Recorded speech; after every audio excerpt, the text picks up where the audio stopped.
오늘 우리에게 주신 하나님 말씀 사무엘상 17장 31절에서 40절까지를 보도록 하겠습니다. 제가 한 절 읽고 여러분 한 절씩 받들어서 읽겠습니다. 어떤 사람이 다윗이 한 말을 듣고 그것을 사울에게 전하였으므로 사울이 다윗을 부른지라. 다윗이 사울에게 말하되 그로 말미암아 사람이 낙담하지 말 것이라.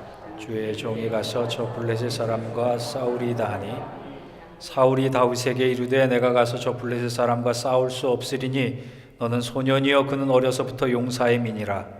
다윗이 사울에게 말하되 주의 종이 아버지의 양을 지킬 때에 사자나 곰이 와서 양떼에게 새끼를 물어가면 내가 따라가서 그것을 치고 그 입에서 새끼를 건져내었고 그것이 일어나 나를 해보자 하면 내가 그 수염을 잡고 그것을 쳐 죽였나이다.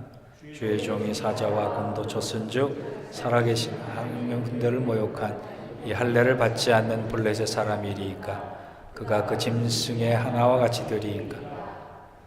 또 다윗이 이르되 여호와께서 나를 사자의 발톱과 곰의 발톱에서 건져내셨은즉 나를 이 블레셋의 사람의 손에서도 건져내시리이다.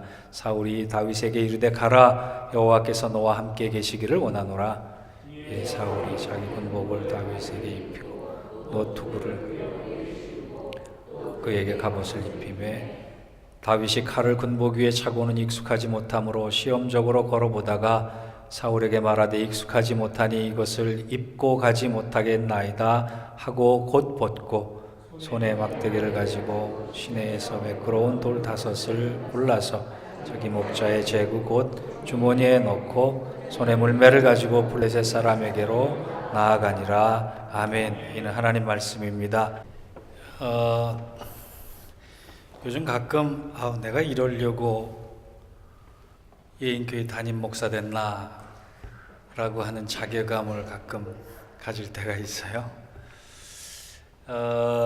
자기 직업에 만족하는 사람들이 얼마나 될까 생각을 해봅니다. 자기 직업에 만족하는 사람들은 많이 없을 것 같아서 제가 그분들 혹시 자기 지금 직업 때문에 고민하신 분들에게 몇 가지 직업을 소개해 드릴 테니까 한번 바꿔볼 요량이 있으시면 바꿔보세요. 이 돈 잘 버는 이색 직업 탑 10이 있습니다.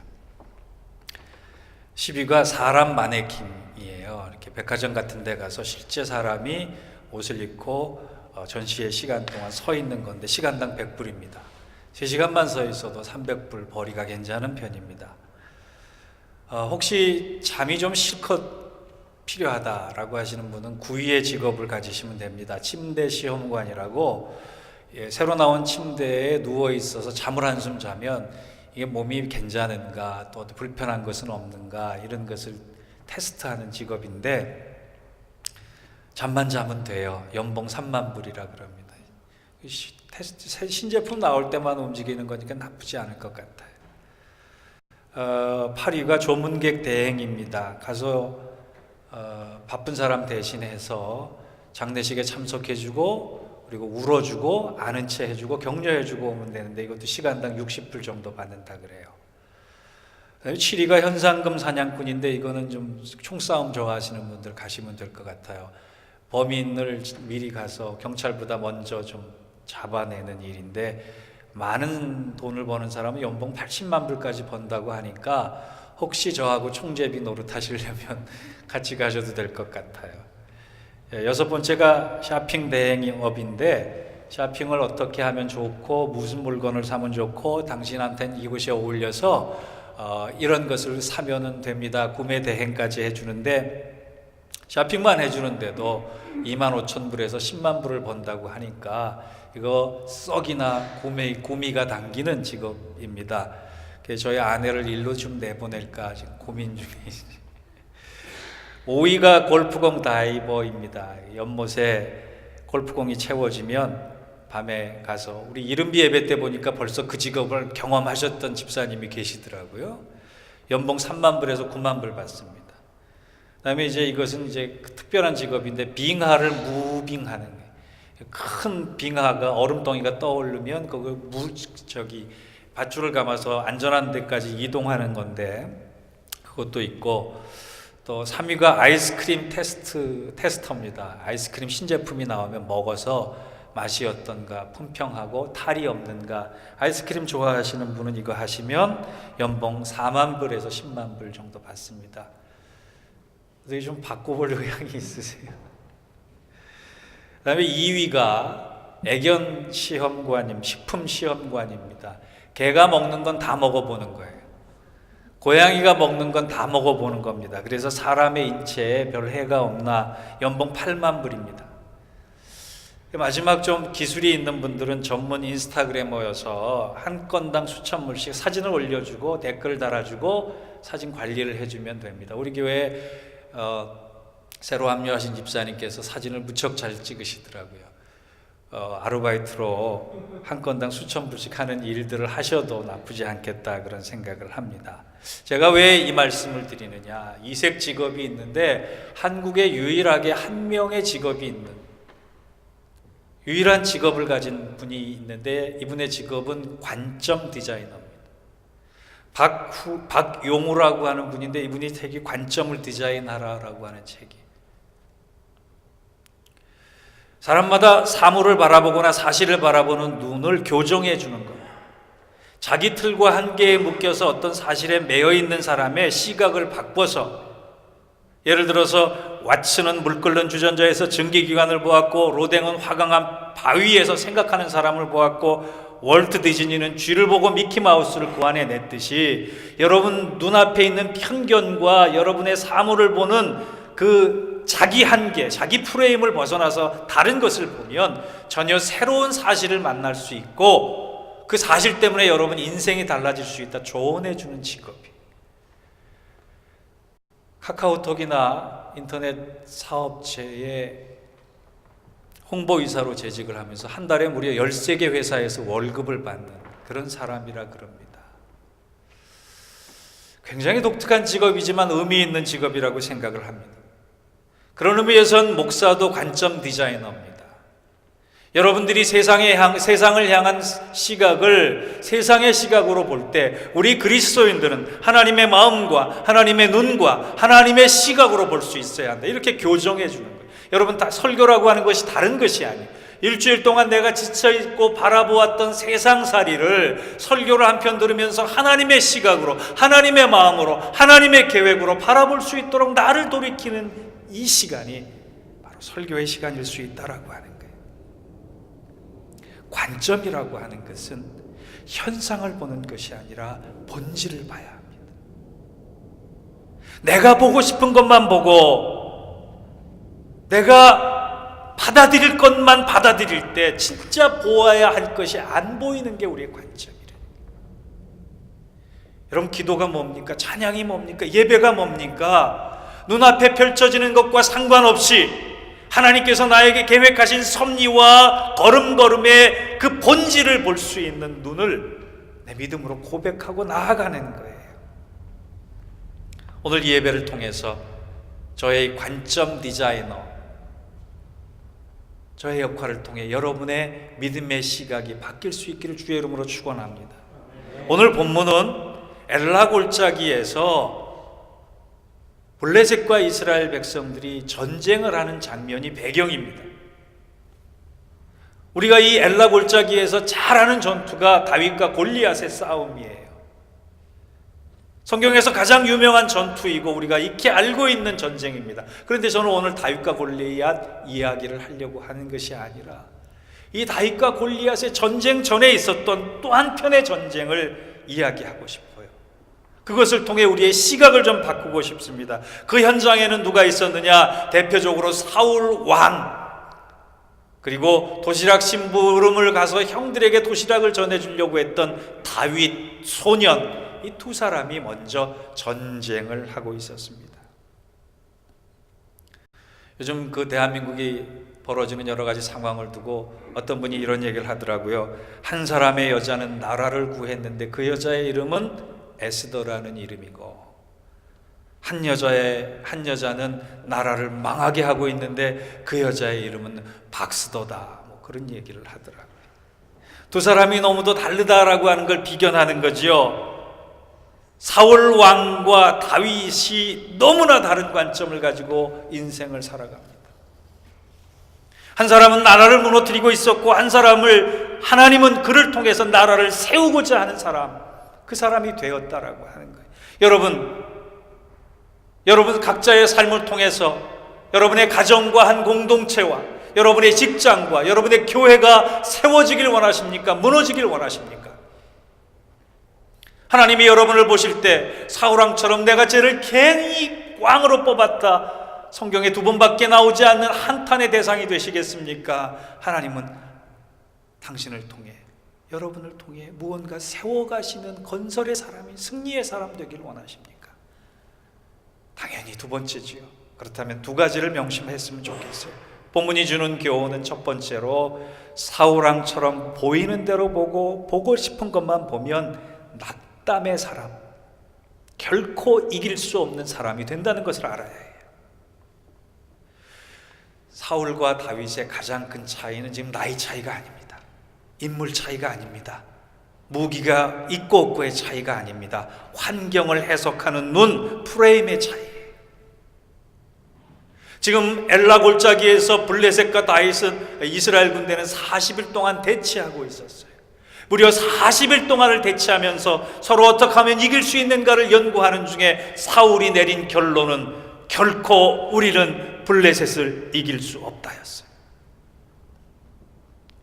숫자로 봐서도 안 되고 용맹함으로 봐서도 안 되고, 골리앗 같은 장수가 저들은 5명이나 있는데 우리는 없어서도 아니고, 저들의 무기가 우리보다 훌륭해서도 아니고, 사울은 이미 그는 믿음에서 패하고 있었다는 거예요. 사울이 낙심했어요. 그 사울의 낙심을 통해 온 이스라엘 백성 군대가 두려움에 떨었어요. 여러분, 두려움이라고 하는 건 전염병이에요. 우리 교회에서, 우리 가정에서 이 두려움과 낙심을 빨리 이길 수 있는 사람이 여러분 자신이 되기를 원합니다. 여러분이 낙심하고 있는 동안 여러분의 자녀들이 낙심합니다. 여러분이 낙심하고 있는 동안 우리 교우들이 낙심합니다. 낙심과 두려움은, 낙담과 두려움은 전염병이에요. 낙심하는 동안엔 하나님이 보이지 않아요. 왜? 눈앞의 현실만 보여요. 그래서 사울의 결론은 우리는 이길 수 없다. 40일 동안 쭉 연구하고 40일 동안 쭉 긴장해서 내린 결론이 우리는 이길 수 없다면 그럼 뭐하러 싸워요? 근데 똑같은 전장터에 나선 다윗은 32절에 보니까 뭐라고 얘기하느냐? 다윗이 사울에게 말하되 그로 말미암아 사람이 낙담하지 말 것이라, 주의 종이 가서 저 블레셋 사람과 싸우리이다 하니. 이미 다윗은 사울 당신이 낙담하고 있는 동안 나는 승리를 봤다라고 얘기합니다. 여러분이 낙담이라고 하는 단어의 히브리어가 굉장히 중요해요. 따라해 봅시다. 나팔. 부는 나팔이 아니라 지금 사울이 낙담하고 있다의 히브리어 단어가 나팔이라는 단어예요. 이 나팔이라는 단어가 어디에서 왔느냐? 창세기 6장에 큰 거인 종족을 얘기하는 네피림에서 왔어요. 네피림의 원뜻은 타락한 자들이에요. 하나님으로부터 멀어진 자들이에요. 여러분, 우리가 낙심하기 시작하면, 낙담하기 시작하면 그게 뭔지 아세요? 하나님으로부터 멀어져 있다는 증거예요. 하나님으로부터 떨어져 있다는 증거예요. 타락했다는 증거예요. 마음이 떠나 있기 때문에 보이는 건 외모와 조건과 환경밖에 보이지 않는 거예요. 이 나팔이라는 단어가 신약에서는 예수님에 의해서 어떻게 쓰이느냐? 누가복음 6장 49절에 가보면 예수님께서 이런 비유를 드십니다. 하나는 반석 위에 짓는 집이 있고 하나는 모래 위에 짓는 집이 있지만 평상시엔 똑같다. 그러나 비와 바람이 불 때 반석 위에 짓는 집은 든든하게 서 있지만 모래 위에 짓는 집은 무너져 내리리라. 여러분, 이 무너져 내린다라고 하는 단어가 나팔이에요. 환경을 보면 무너지는 거예요. 내 앞에 펼쳐지는 사실을 보면 무너지는 거예요. 도저히 이길 수 없다 결론 내리는 거예요. 그게 누구예요? 사울 왕이에요. 우리가 사울 왕이 될 때가 얼마나 많은지 몰라요.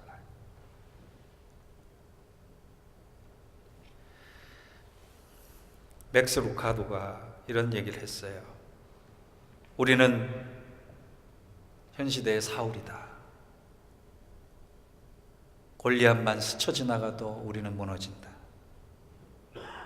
요즘 골리앗은 칼이나 방패를 들고 다니지 않는다. 요즘 골리앗은 실직이나 자포자기, 우울증, 두려움 따위의 무기를 휘두른다. 엘라 골짜기가 아니라 사무실이나 침실, 거실이나 자동차 안에서 그는 우리의 가슴을 휘젓고 다닌다. 도저히 지불할 수 없을 것 같은 페이먼트, 바닥을 드러낸 은행 잔고, 전혀 변할 것 같지 않는 배우자들, 자녀들, 떨쳐버리지 못한 죄의 유혹들, 나를 괴롭히는 과거의 문제들, 감히 맞설 수 없을 것 같은 미래들, 이 모든 것들이 골리앗이고 우리는 이 골리앗만 보면 사울처럼 무너져 내린다. 그런 얘기를 했어요.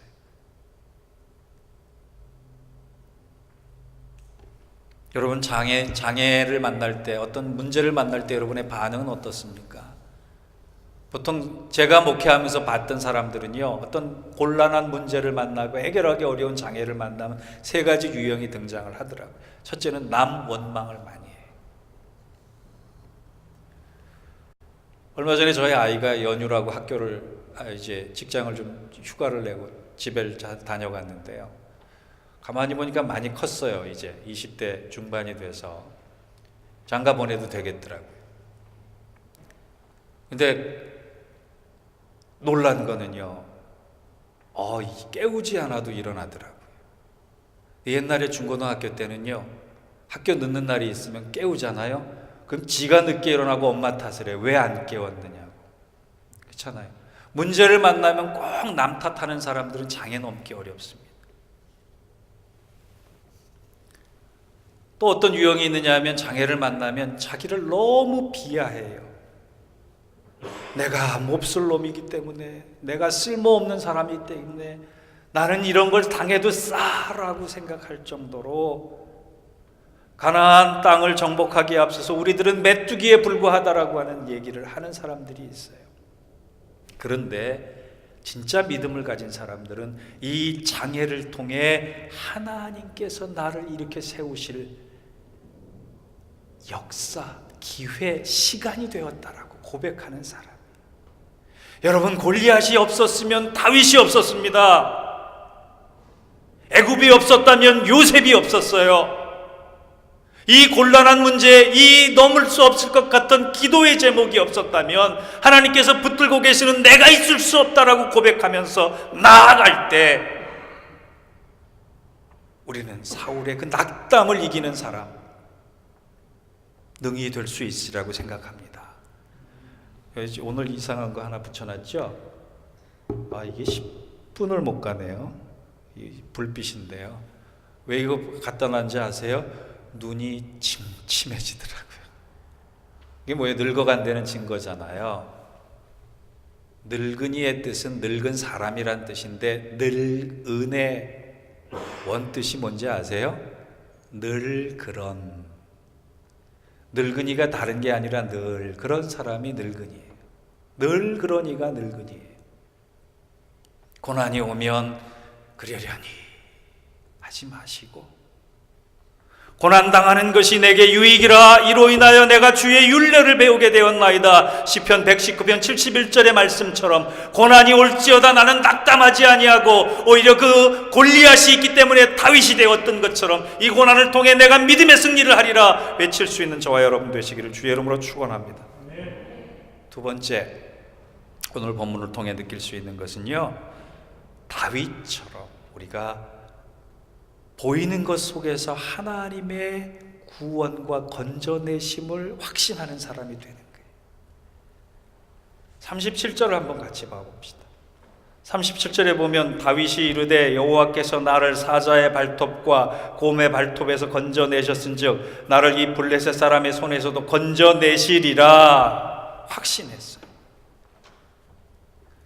제가 오늘 중요한 단어 두 가지를 가르쳐 드릴게요. 아까 사울의 낙담은 히브리어로 뭐라고요? 나팔. 건져내리다라고 하는 이 다윗의 고백은 따라합시다. 나짤. 나팔과 나짤. 이 나자르에서 나사렛이라고 하는 동네의 이름이 나온 겁니다. 하나님께서 우리를 구원해 내시리라, 건져 내시리라. 지금 33절부터 보면 사울이 뭐라고 얘기하느냐? 야, 인마, 너는 조그만 소년에 불과해. 너는 세상 물정을 몰라. 너는 저 용사가 얼마나 크고 위대한지 몰라. 라고 얘기하면서 여전히 낙담하고 있을 때 다윗이 뭐라고 얘기하느냐? 나는 세상은 모를지언정, 세상 물정은 다 헤아릴 수 없을지언정, 나는 골리앗 때문에 나가는 것이 아니라 하나님의 이름을 망령되이 일컫는 저 적군을 향해 나아가겠다. 내 뒤엔 하나님이 계신다라고 하는 하나님의 건져내심을 확신하고 나아가는 게 34절에서 36절까지예요. 여러분, 사울과 다윗의 차이가 뭡니까? 칼에 유무가 있는 것이 아니에요. 방패의 유무가 차이가 아니에요. 갑옷의 유무가 차이가 있는 것이 아니에요. 사울의 마음에는 나팔이 가득했지만 다윗의 마음에는 낫자리 가득했다는 얘기예요. 이미 전쟁은 시작되지도 않았고 골리앗과 맞닥뜨리지도 않았지만 그 전쟁의 승패는 그들의 마음에서 결정됐다라고 하는 겁니다. 그 마음을 보고 하나님께서 다윗을 택하셨다. 사도행전 13장 22절에 다윗을 왕으로 세우시고 증거하여 가라사대 내가 이새의 아들을 만나니 내 마음에 합한 사람이라. 여러분이 마음을 먹고 있는 동안, 나팔의 마음이 아니라 낫잘의 마음을 먹고 있는 동안, 내가 어머니가 아프고 내가 아버지가 아프고 내가 경제적인 문제 때문에 있는 동안에 내가 나팔하지 않고 낫잘하겠다라고 그 마음을 먹는 순간 하나님께서 뭐라고 말씀하시느냐? 저는 내 마음에 합한 자라. 사랑하는 성도 여러분, 여러분 낫잘의 마음을 가지시겠습니까? 나팔의 마음을 가지시겠습니까? 다윗은요, 우리가 잘 아는 시편 23편처럼 원수의 목전에서 내게 상을 베푸시고, 다윗의 초점은 원수를 보고 있는 것이 아니라 그 원수의 목전에서 상을 베푸시는 하나님을 받대는 거예요. 사망의 음침한 골짜기를 갈지라도 주의 지팡이와 막대기가 나를 안위하신다. 사망의 음침한 골짜기를 보는 것이 아니라 그 가운데서 나를 붙들고 계시는 주의 막대기와 지팡이를 보고 있었다라고요.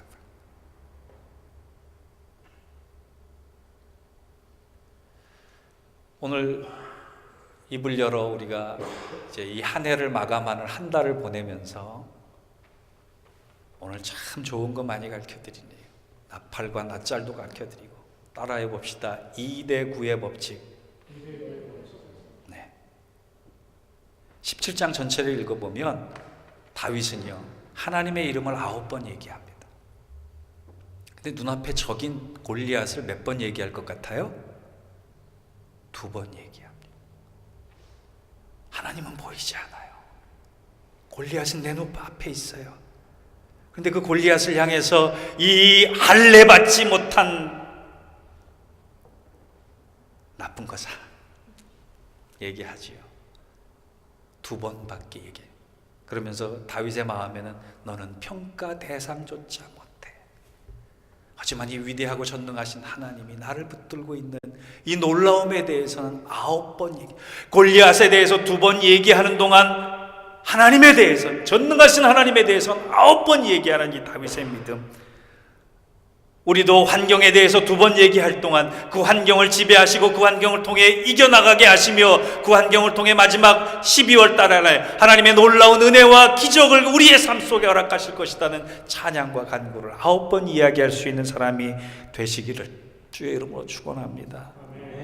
그 다윗의 모습을 닮을 때 하나님 우리를 기뻐하시는 거예요. 우리의 가정을 기뻐하시는 거예요. 우리 교회를 기뻐하시는 거예요.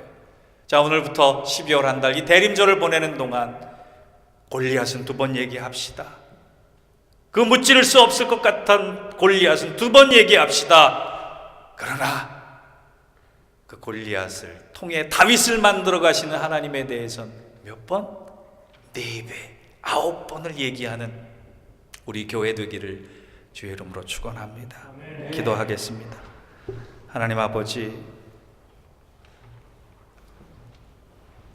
요한계시록 2장의 7교회를 향해서 너희는 이기는 자다 말씀해 주시는 것처럼 우리의 삶을 통해 이겨나가는 우리 모두 될 수 있도록 주님 축복하여 주옵소서. 예수님의 이름으로 기도하옵나이다. 아멘.